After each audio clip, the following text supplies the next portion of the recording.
Welcome to This Academic Life, episode 39. If you're interested in being a sponsor, then please contact us at sponsor@thisacademiclife.org.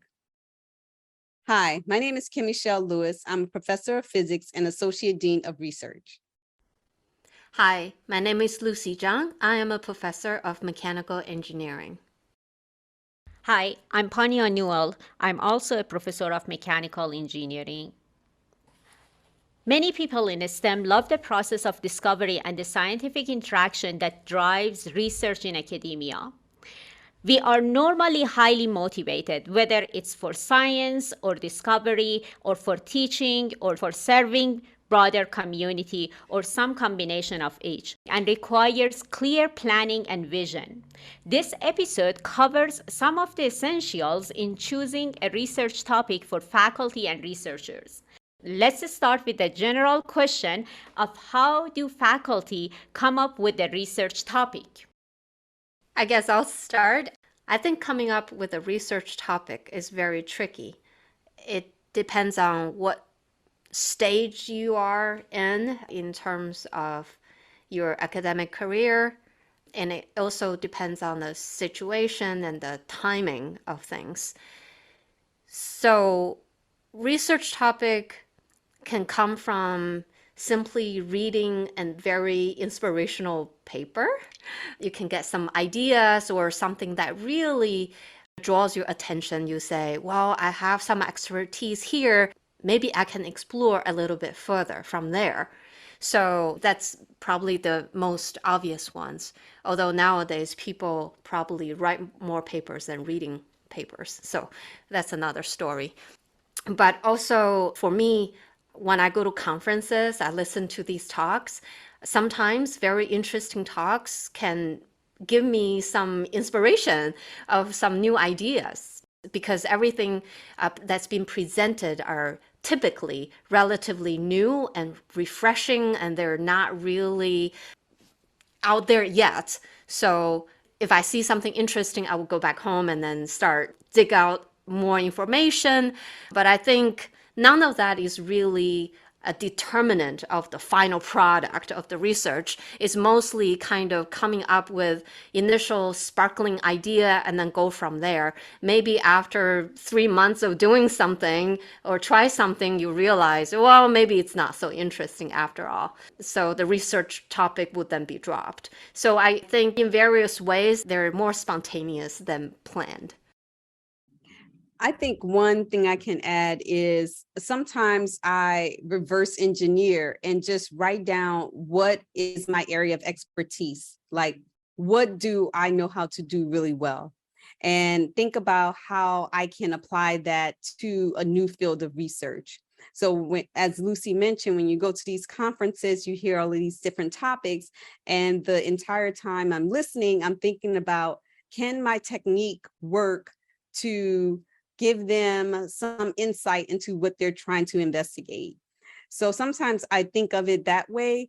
It makes it feel less pressure on me to start from scratch in terms of developing a new technique or a new idea. It's already something that I know how to do really well, and I just try to extend it to a new area. Also, I found sometimes it's good to look at the reports that different funding agencies they put out, for example, National Science Foundations or National Academy of Sciences, Engineering and Medicine, as well as like a Department of Energy. So for me, sometimes I use those as a guidance to decide about the next research topic that I want to work on. But Lucy, you brought up a good point. You said that it relates to what stage of your career you are in. So how about junior faculty?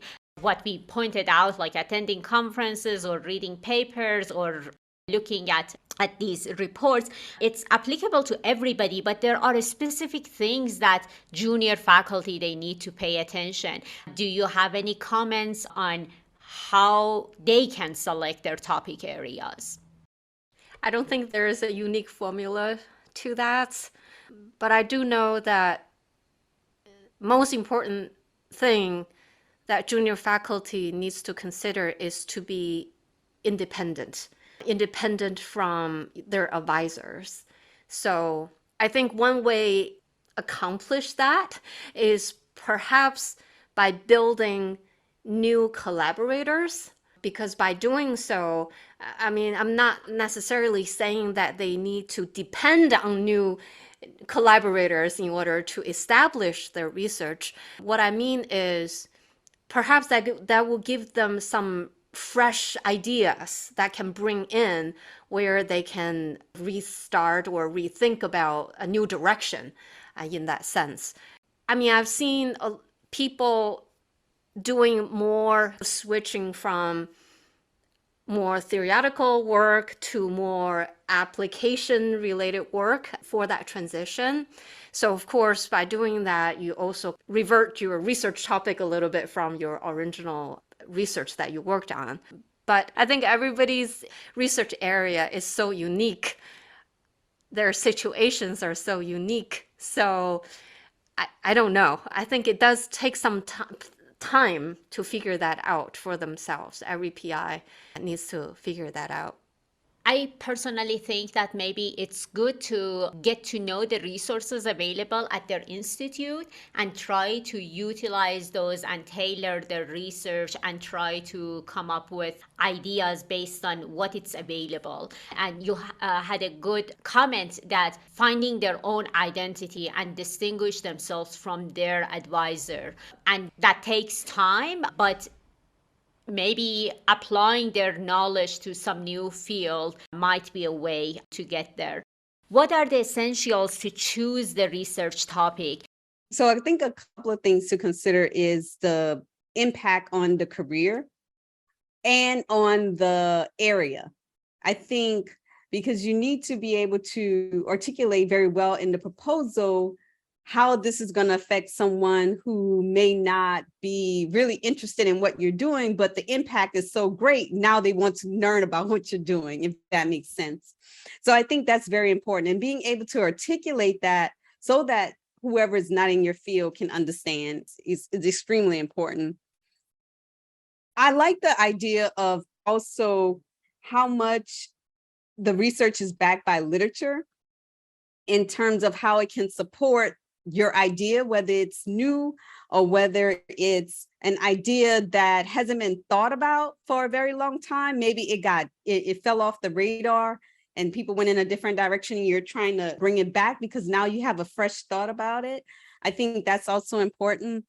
I think it's also easier for people to digest a new topic if it is hypothesis driven, because it's very easy to understand a question. Why does this work this way? Or why doesn't it work this way? And I think when you have a very good hypothesis, then it makes for an interesting read. In terms of whether it's too broad or too narrow, I think that could be a little bit subjective about when you select whether or not this is important. I think you just want to make sure that it is sort of like in the middle, where it's not too broad where anybody could do it, but it's not too narrow where no one cares. So it's like a delicate balance. So I think for me, those are the top things, the making sure it's hypothesis driven, making sure that it has an impact on your career and on the subject matter. I take it more like when you choose a research topic, you have to do enough homework on this topic because you got to know your surroundings. You got to know the background, who's done what, everybody. And you have to know your boundary conditions because some of these problems might be entirely covered by some well-known researchers already. And you don't want to stumble onto that ground either. So those would be your limits. So when you choose a topic, I think one thing to keep in mind is to be flexible. Your idea may be great. As you dig further into the literature, you might find that someone probably had done it. And that's okay. And don't get frustrated because that's just the nature of it. There's just so much going on with all aspects of research nowadays. So then perhaps reconsider the research topic or tailor it into something else. It's research. It doesn't have a endpoint. So we have to be flexible and open-minded on choosing a research topic. I remember once I was at a workshop that they were saying that you don't want to go to a crowded area. If there are too many giants that they are doing research, it's really, really difficult to make a name unless you have this extraordinary idea. Also, you don't want to go, that's what Ken was mentioning, too narrow or too broad. You don't want to go to the area that you are the only person who wants to work in that area, because then it would cause some problems when it comes to funding. So I think that it's important to find something that it has enough interest, and also you have something novel to offer, and you are not duplicating other things that other people have been working on it.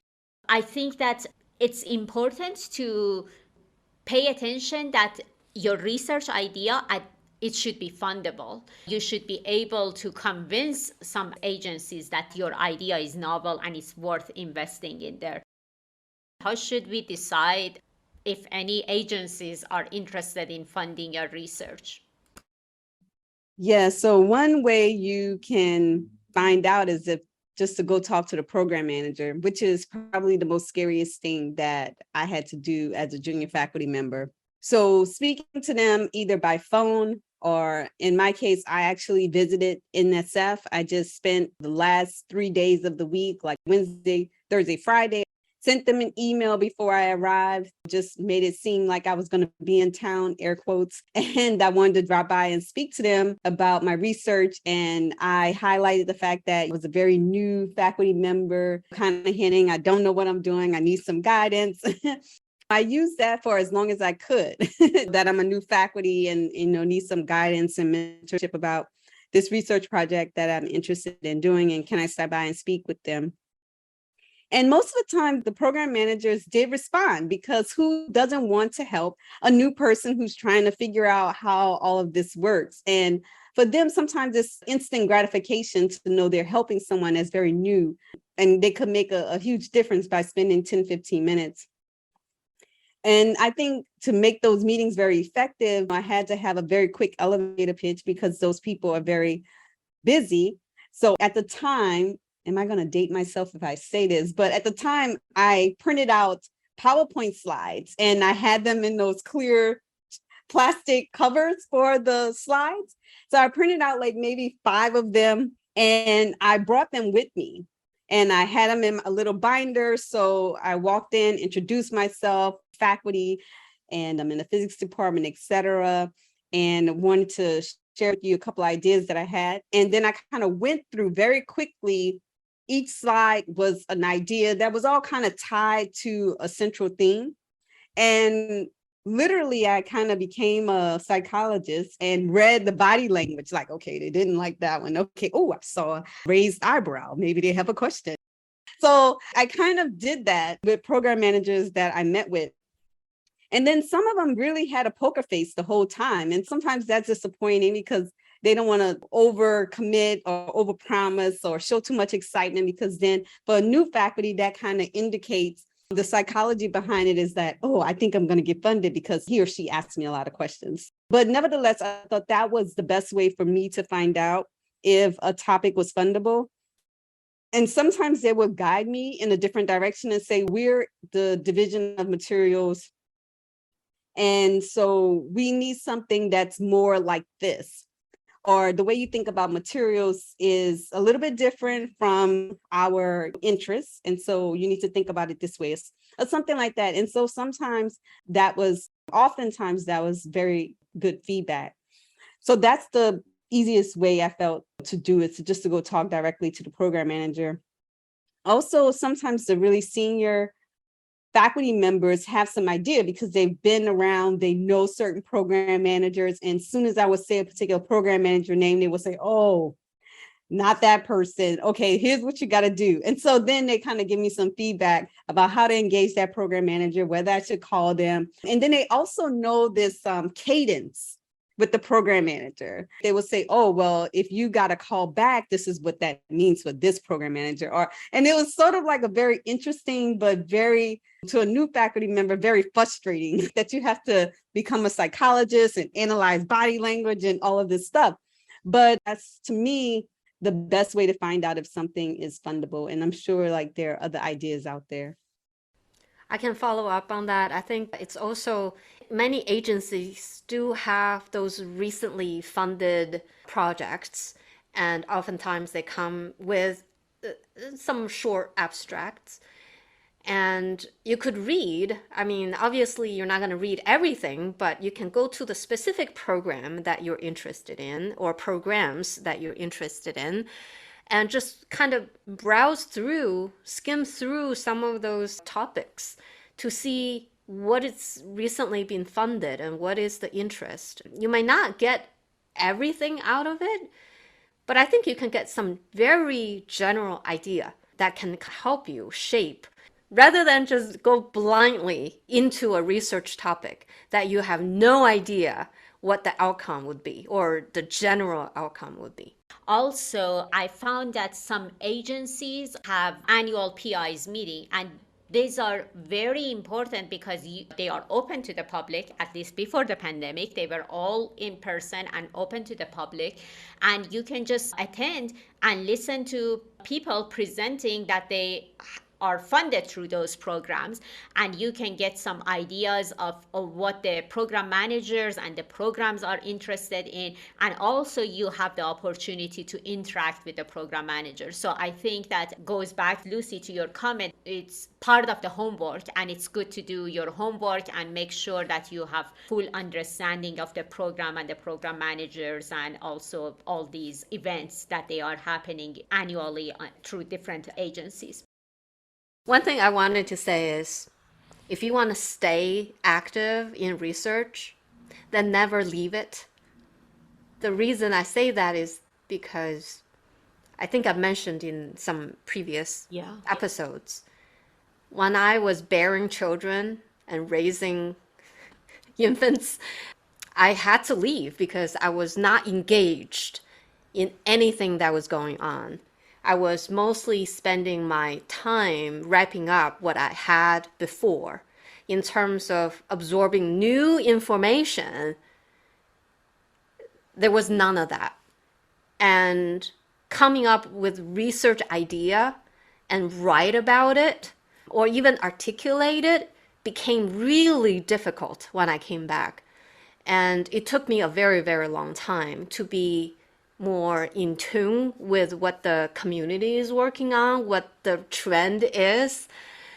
I was so lost. I spent a very long time to catch up my ability to even do research. So I would say, if you're able, never leave it.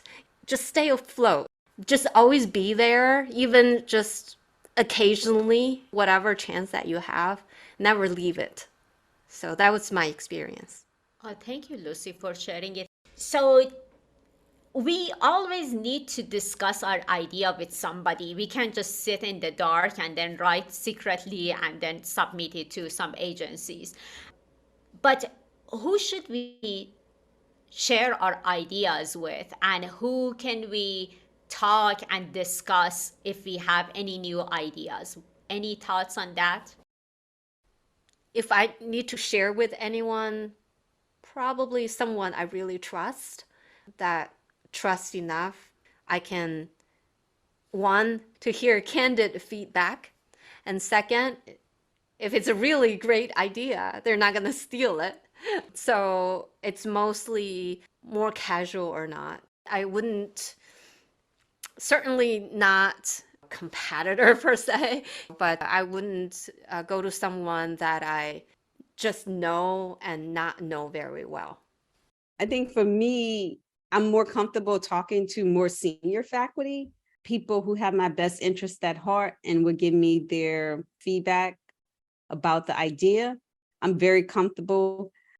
I think also probably faculty members that are within my cohort, so to speak. So most of the time, those faculty members that came in with you, not necessarily in your department, but that just came into, let's just say, the College of Engineering or the School of Arts and Sciences at the same time. I know sometimes they have these workshops where you all kind of get together and you write books or you work on proposals. And those are sort of good places to share ideas because everybody is after the same thing. And to that point, I remember there was one faculty member who was at a different university that contacted me because it was a major concern for them to go to this workshop because they were worried that their ideas might be taken. And so they called me and said, what do you think? Should I go?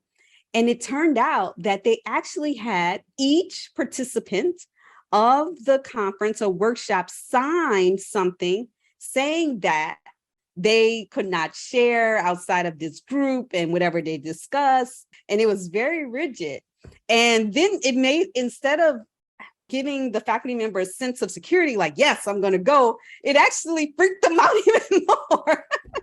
so it was sort of interesting that the one thing that they were worried about, they actually did something about it. And then when they did, it was like, now I have to really be worried about this.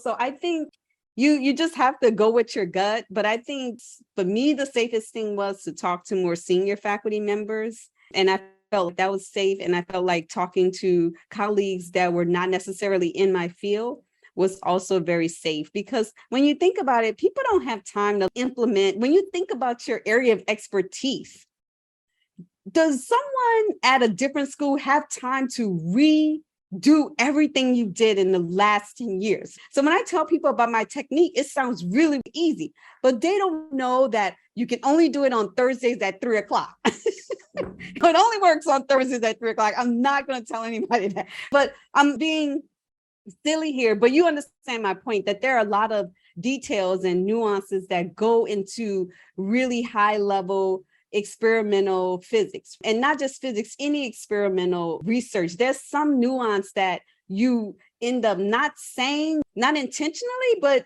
if somebody asks you, you're like, yes, but this particular thing, you do have to drown out the noise. You do need to use a triax cable versus a BNC cable. That's not something that you write down when you publish. That is very important to use BNC cable versus a triax cable. And so those are the details that, when you think about it, it's like, I'm not really worried about anybody stealing my idea, because it's going to take them many years to get to the point that I just told them about. So you could think of it that way. But if it's somebody like very close to your field, then maybe they can figure out these things very quickly.